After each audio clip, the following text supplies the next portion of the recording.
मैं ये कहना चाह रही हूँ कि आज आईपीएल का भी पहला मैच है और आईपीएल ने जिस तरह से मार्केट किया है अपने इवेंट को, हर साल करते हैं वो, उनका ये 18वां एडिशन है मेरे ख्याल में। तो आप देखिए कि जिस तरह से वो मार्केट कर रहे हैं, हम लोग उस लेवल पर जाकर तो शायद नहीं पीएसएल को अभी कर पा रहे हैं, हमें वक्त लगेगा, लेकिन एटलीस्ट हम ये तो सीख सकते हैं कि हमें मार्केट कैसे करना है चीज़ों को।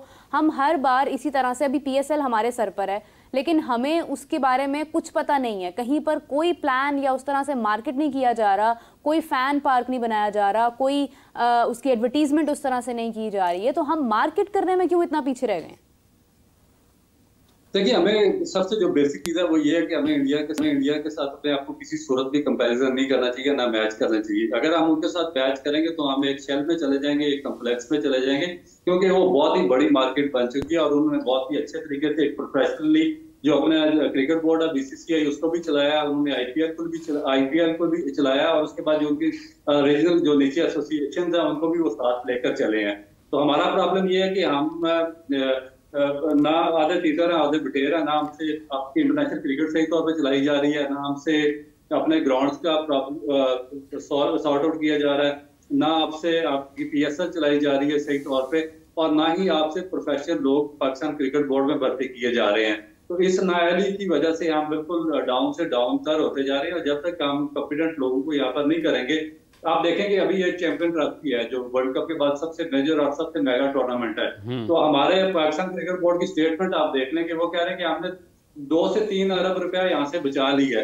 भाई, आप इतना बड़ा इवेंट है यहाँ पे, तो आप कोई लोकल किसी टीवी ब्रॉडकास्ट से आप इतने पैसे बचा लेते हैं। जो आप चैंपियन ट्रॉफी की बात करते हैं, इतने पैसे तो इंडियन क्रिकेट बोर्ड ने जो अपने प्लेयर्स जो उनके चैंपियन ट्रॉफी जीते हैं उनमें as a prize money distribute कर दिया है। तो आपका जो प्रोफेशनल नेटवर्क ही है नहीं, आप इधर से पकड़ते हैं कभी उधर से पकड़ते हैं, किसी को लाकर बिठा देते हैं, कोई सिफारिशी आता उसको लाकर बिठा देते हैं। तो सिफारिश से ना आपका क्रिकेट बोर्ड फ्लॉरिश कर सकता है, ना आपका पीएसएल फ्लॉरिश कर सकता है, और ना ही क्रिकेट आपकी किसी दूसरे कंट्री के साथ, इंडिया तो बहुत दूर की बात है, इसे दूसरी कंट्री के साथ आप मैच भी नहीं कर सकते। आप अपना ये डोमेस्टिक स्ट्रक्चर तो देखिए आप किस तरीके से किस अनप्रोफेशनल तरीके से चला रहे हैं कि आपसे एक टूर्नामेंट भी सही तरीके से ऑर्गेनाइज नहीं किया जा रहा है। तो मेरा ख्याल है कि हमें उनके साथ मैच नहीं करना चाहिए, हमें सबसे पहले अपने गिरबान में जाना करना चाहिए और जो हमारी नाअहली है और जो कुताहियां हमारी उसको हमें फुलफिल करना चाहिए। याकूब साहब, जैसे अब्दुल रऊफ बता रहे हैं कि आप ना करें मवाजना, अपना हाउस तो इन ऑर्डर करें, इस हाउस में क्या मसला आपको इस वक्त लग रहा है? नहीं, वही जो कह रहे हैं अब्दुल रऊफ साहब कह रहे हैं वो सही बात है। जैसे मैं पहले भी कहा है कि आपके देखें चेक एंड बैलेंस सिस्टम नहीं है। अगर आप चीफ सेलेक्टर बन गए हैं तो आप पर चेक एंड बैलेंस सिस्टम नहीं है। आप जो मर्जी लड़के, जिस मर्जी को लड़के को ले आए, बाद में आप कहेंगे जी मैं एक्सेप्ट करता हूँ परफॉर्मेंस को, लेकिन उसकी रेमेडी कोई नहीं है। ठीक है, शायद आपको याद हो 90s के एरा में एक काउंसिल होती थी, general council, sorry executive council नहीं, एक काउंसिल होती थी, काउंसिल होती थी। उसमें थे लाहौर, कराची, सियालकोट, मुल्तान, 6 मेंबर होते थे उसमें, ये जो रीजन के होते थे। और हम उस वक्त इस तरह स्ट्रॉन्ग मीडिया नहीं था, तो प्रिंट मीडिया था, तो we have to wait for many hours standing, बाहर खड़े होना पड़ता था। हम खड़े रहते थे कि ये अंदर मीटिंग हो रही है, काउंसिल के members are in argument with the chief selector team के ऊपर कि क्या बना रहे हैं। हाँ, उसके बाद उसके जब वो बहस हो जाती थी हर लड़के के ऊपर और वो सेटिस्फाई होती थी काउंसिल, तो उसके बाद ये टीम अनाउंस होती थी। उसमें ये होता था तो वो तो मैनेजर भी टीम का जो अप्रूव, अगर लाहौर का लड़के को प्रायोरिटी दी जा रही है, आउट ऑफ वे दी जा रही है, तो उसमें कराची बोलता था कि क्यों शामिल कर रहे हो, बोलता था। ठीक है, सियालकोट। तो एक चेक एंड बैलेंस आ जाता था सिलेक्शन कमेटी के ऊपर। इस वक्त कोई सिलेक्शन कमेटी कोई चेक एंड बैलेंस नहीं है। इसी तरह ही चेक एंड बैलेंस आपके किसी भी पीसीबी चेयरमैन पर नहीं है। जो वो चाहता है वो, जैसे आपने देखा बीओजी की मीटिंग रिपोर्टिंग होती रही है कि 23 मिनट की मीटिंग हुई है, 20 मिनट की मीटिंग हुई है, बस आए हैं बैठे हैं, ये है और उठ गए। इसका मतलब कि वो जो चाह रहा है वो उस पर चेक एंड बैलेंस नहीं है, उसको कोई रोकने वाला नहीं है।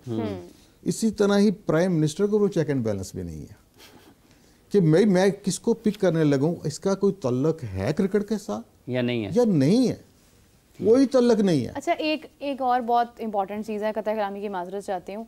हमने पास्ट में देखा है वसीम अकरम साहब हैं, शोएब अख्तर हैं, या और शोएब मलिक हैं, जितने भी नाम आप ले लें, उन सबको बात करनी आती है, they can talk very well.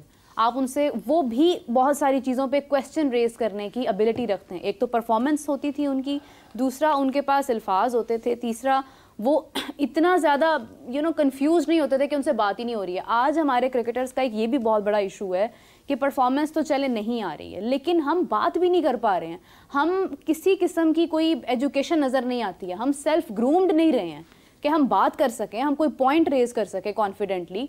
तो डोंट यू थिंक कि ये भी एक बड़ी इंपॉर्टेंट चीज़ है इसके अंदर? नहीं जी, हम देखिए, मैं कहता हूँ कि अगर आपको बात नहीं भी करनी आती तो ना करें, लेकिन परफॉर्मेंस जरूर दें। नहीं, बात भी आनी चाहिए। परफॉर्मेंस जरूर दें। देखिए, आप जब कप्तान बनते हैं, आपने प्रेस कॉन्फ्रेंस करनी होती है। दुनिया में कई लोग हैं वो नहीं बोलते, वो उनके साथ वो इंटरप्रेटर आ जाता है, बोलता है। ये बात आपकी परफॉर्मेंस आपको देनी पड़ेगी। परफॉर्मेंस वो रोनाल्डो ही है। जी देखिए ना, अब आप देखें ना, अब एक और चीज़ है कि आप कह रहे हैं जो क्रिकेटर की लाइफ होती है बड़ी टफ, ये बड़ा मुश्किल से क्रिकेटर बनता है। आप देखें हर साल हज़ारों डॉक्टर बनते हैं, हज़ारों इंजीनियर बनते हैं, हज़ारों कंप्यूटर के एक्सपर्ट बनते हैं, लेकिन क्रिकेटर नहीं, वो बनते हैं लेकिन वो आगे आते नहीं। बड़ा टफ जॉब है।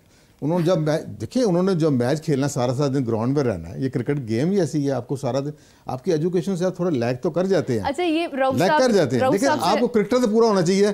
ये नहीं आधा तीतर पर ना क्रिकेटर पूरे ना आप ग्रुप। नहीं, रऊफ साहब से बात करते हैं, वो भी आखिर क्रिकेटर रहे हुए हैं, वो बेहतर बता सकते हैं। रऊफ साहब, मैंने जो पॉइंट रेज किया, आपको लगता है कि ये किसी हद तक ठीक है कि आपकी सेल्फ ग्रूमिंग भी तो होनी चाहिए, आपको भी पता होना चाहिए कि आप टेक्निकली क्या बात कर रहे हैं, आप क्या पॉइंट रेज कर रहे हैं, आपको कहाँ पर किसको क्या बात करनी है? डोंट यू थिंक ये होनी चाहिए चीज एक क्रिकेटर में? देखिए, आजकल तो पूरी दुनिया में ये चीज सिखाई जाती है, और फिर जो जिस तरह मीडिया हैंडलिंग है, जो बाकी क्रिकेट बोर्ड्स हैं, जब वो किसी को इस तरह की प्रोफेशनल ड्यूटी देते हैं, किसी को कैप्टन बनाते हैं, वाइस कैप्टन बनाते हैं, तो उनको मीडिया हैंडलिंग भी सिखाते हैं और उनको बताते हैं कि किस तरीके से आपको मीडिया में बात करनी है और इन पॉइंट्स को आपने फोकस रखना। मगर दूसरी तरफ महबूब साहब की बात भी बिल्कुल ठीक है कि जो आपकी परफॉर्मेंस है वो बोलती है, और जो आपकी परफॉर्मेंस है वो आपके अंदर कॉन्फिडेंस पैदा करती है। और जब जितना ज्यादा आप परफॉर्म करते जाते हैं, उतना ज्यादा आपकी जो आपकी बातचीत है उसमें सेंस आती जाती है और उतना ज्यादा आपके अंदर कॉन्फिडेंस आता जाता है। तो हमारा प्रॉब्लम यही है कि एक तो परफॉर्मेंस भी नहीं हो रही उस तरीके से, और फिर दूसरा जो पाकिस्तान क्रिकेट बोर्ड है वो भी काफी अरसे से जो प्लेयर्स को एजुकेट भी नहीं कर रहा। एजुकेशन प्रोग्राम तो आप चला रहे हैं बहुत अरसे से, मगर उसमें एक और चीज आप देखें कि इनका कोई सेकंड पाथवे है नहीं।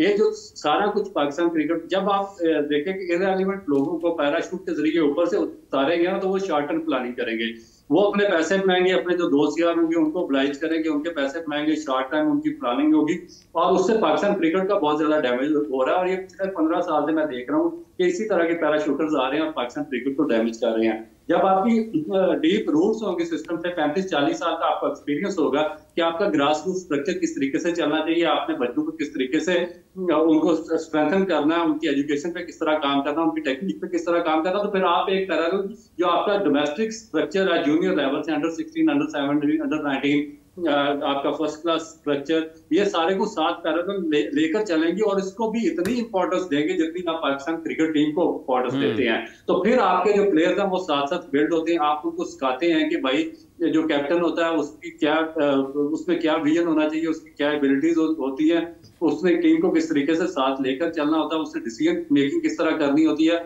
उसको प्लानिंग किस तरह करनी होती है कोच के साथ मिलकर, फिर जो प्लान बनाना होता है उसको ग्राउंड के अंदर किस तरीके से एग्जीक्यूट कराना होता है। तो ये right from the under 16, under 17 level पे आपको बच्चे को सिखा देना चाहिए। मगर अनफॉर्चुनेटली जो हमारा पूरा कोचिंग जो आपकी ये फर्टर्निटी है, जिसमें काफी अर्सा से मैं बात कर रहा हूँ, ये सारी इलिटरेट है, इसमें कोई मैट्रिक फेल है, कोई मैट्रिक पास है। जहाँ तक जो आपने बात की है ना, मैं उसी को उससे रिलेट करता हूँ कि मैं तो इस सिस्टम का बहुत लंबा अर्सा हूँ, 8-10 साल मैं मुल्तान का कैप्टन रहा हूँ। तो ये जो कोच भेजते रहे पाकिस्तान क्रिकेट बोर्ड वाले ऊपर से, वो क्या करते हैं, वो बच्चे को बताते हैं कि भाई कोच ने इनिंग डिक्लेयर करनी होती है, कोच ने टॉस का फैसला करना होता है, कोच ने कौन सा रूलर हैवी लाइट या मीडियम रूल लेना उसका फैसला करना होता है, कोच ने टीम खिलानी होती है, कोच ने ही सारे डिसीजन लेने होते हैं। तो फिर जो आपकी जो कैप्टन होता है उसकी ग्रूमिंग होती ही नहीं है, उसको बात करना ही नहीं आती। हाँ। फिर बाबर आजम जी आप एक शेल में चले जाते हैं, जो आप बाबर आजम को क्रिटिसाइज करते हैं ना कि एज ए कैप्टन वो बिल्कुल शेल में रहे हैं, कोई उन्होंने डिसीजन नहीं दिया।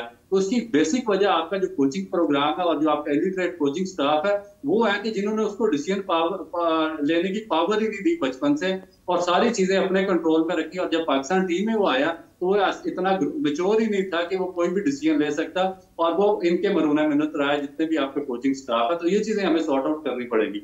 याकूब साहब, जैसे ये मुख्तलिफ मसाइल का जिक्र किया है अब्दुल रऊफ साहब ने, इस वक्त आपको लगता है कि पाकिस्तान क्रिकेट बोर्ड के चेयरमैन के पास इतना वक्त है कि वो एक मुकम्मल वक्त दे सकें पाकिस्तान क्रिकेट बोर्ड को, या फिर पाकिस्तान क्रिकेट बोर्ड चल सकता है ऐसे कि कोई एक ऐसा शख्स कोई भी हो, उसकी 2-3 जगह पर मसरूफियात हों, वो मीटिंग शीटिंग ले,